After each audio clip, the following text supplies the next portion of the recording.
tardes a todos.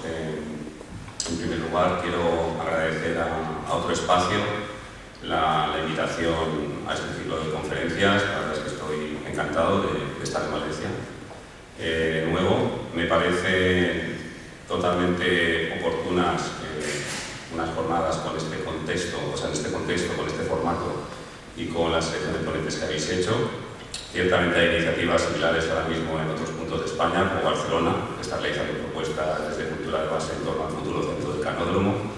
Desde León, en concreto el Musac, ha organizado antes del verano un seminario intensivo también sobre nuevas formas de producción y de reflexión sobre el contemporáneo. En Madrid, dentro de 2 semanas y un mes, coinciden también planteamientos similares, tanto en Matadero como en el Goethe Institute, en un caso organizadas por el Ayuntamiento, en otro caso por liquidación total. Y finalmente en Gijón, a principios de octubre, hay una iniciativa que se llama CICPI, organizada por el Revidero, que de alguna manera también pretende crear una reflexión sobre el momento en el que estamos dentro de lo que sería el sistema de producción cultural. Por tanto, pues parece que hay un interés en diferentes zonas del país por investigar, reflexionar o pensar, y que sobre todo parece también que se está visualizando la llegada, el arribo de una nueva generación de personas que llevan ya muchos años trabajando pero no han sido visibles, cuya práctica ha estado pues, oculta y ahora les podemos ver de una manera pública.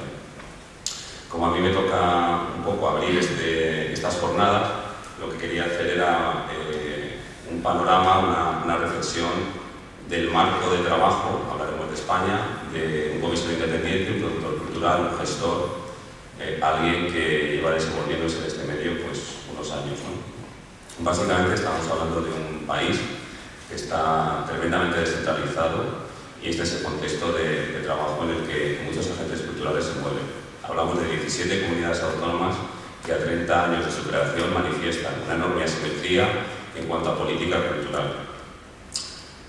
Dentro de ese marco, que sería el país, de Estado, de ese gobierno central, la principal institución es el Ministerio de Cultura, que considero que es una institución totalmente mermada por las diversas competencias transferidas a las comunidades autónomas.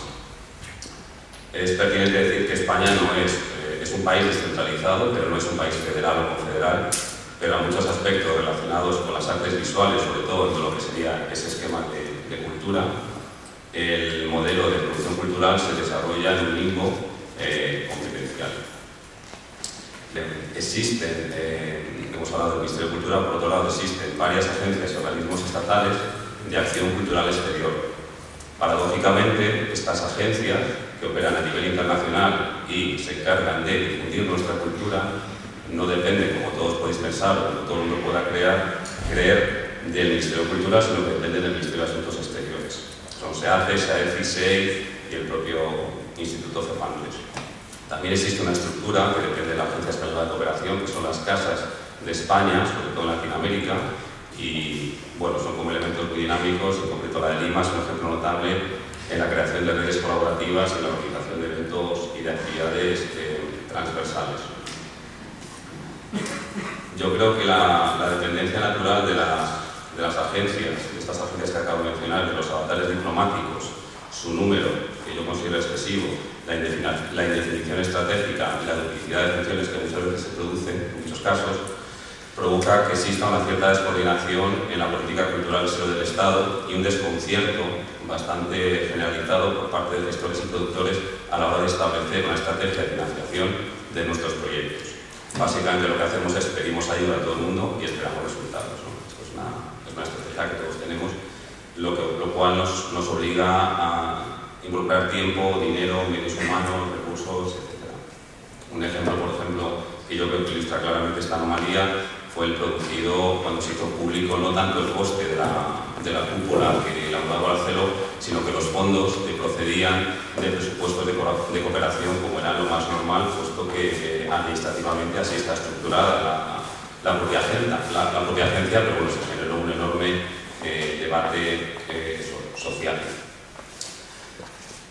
Yo creo que esto no ha sido bien explicado y que de alguna manera el cese el problema con las agencias, el cese del anterior ministro de Cultura, ahí yo creo que hubo una lucha soterrada por el control de las agencias y que esta es una de las claves de dicho cese, porque sobre todo Antonio Muñoz Molina venía de Cervantes, tenía una experiencia bastante notable en lo que era la gestión, no tanto de una agencia, pero sí del Instituto Cervantes, y era conocedor de las enormes dificultades para armonizar una política cultural coherente en el exterior de nuestro país.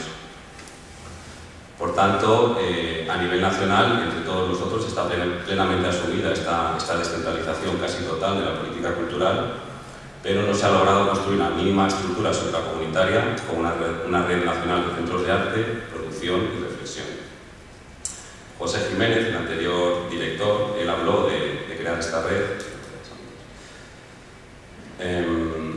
Y bueno, pues de alguna manera no pudo hacerlo porque básicamente el país o la gente no tuvo esa capacidad de visión para entender la importancia de apoyar la producción y generar investigación y reflexión orientada a la educación e integración social.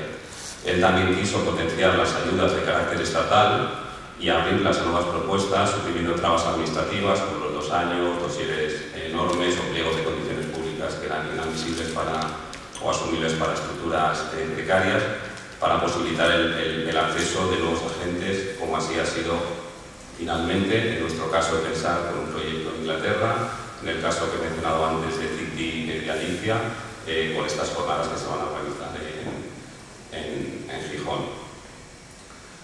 Por tanto, yo creo que llegados a este punto sí que podemos decir que en España no podemos hablar de un sistema de producción cultural propiamente dicho, sino de varios modelos en estado de desarrollo muy diferente y que evolucionan a velocidades muy diversas, y creo que constituyen uno de los ejemplos más relevantes de Europa por su complejidad institucional y administrativa en un solo país. Para que todos lo entendamos, Comisario Independiente y Productor Cultural tiene que lidiar con una maraña no solamente administrativa, sino jurídica, competencial, etc.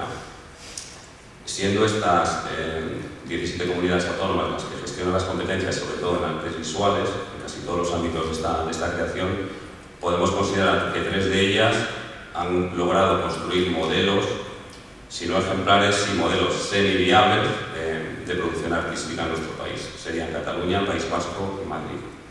Cataluña dispone del sistema más avanzado debido a unas características específicas de ese territorio, como son que algunos otros las comparten, pero no han sabido de alguna manera armar o salir adelante en un sistema de producción cultural sostenible.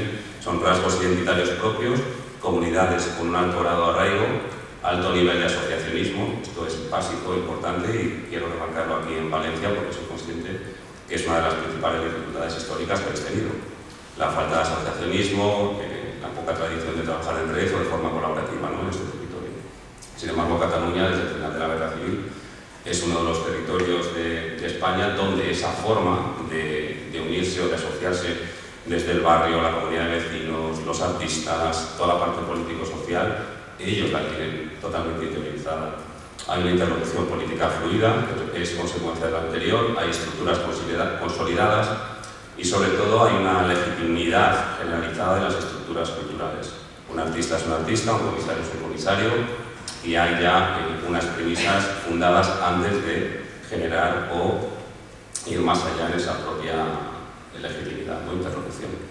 Tanto en el País Vasco como en Madrid la situación creo que es muy diferente. Hay ciertos grados de desarrollo lejanos todavía al catalán. En el caso de Madrid, las relaciones institucionales se basan en complejos equilibrios de poder, estando lejos todavía del pleno reconocimiento del tejido por la institución y los estamentos políticos. Esto también se da en otras comunidades autónomas, como creo que se da en esta.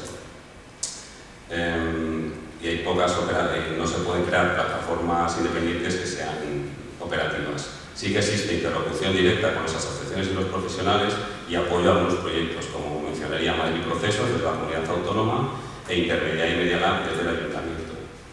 En este sentido sí que quiero apuntar que tanto Intermedia como Media Lab son iniciativas del ayuntamiento, pero son programas, es decir, son estructuras que no tienen ninguna figura jurídica propia, es decir, no se les ha dotado de un armazón jurídico propio para protegerlas en el tiempo, con líneas de solución directa, una consecución en el tiempo, sino que sus presupuestos son negociados año a año y constituyen un ejemplo de estructura precaria vulnerable a nivel institucional.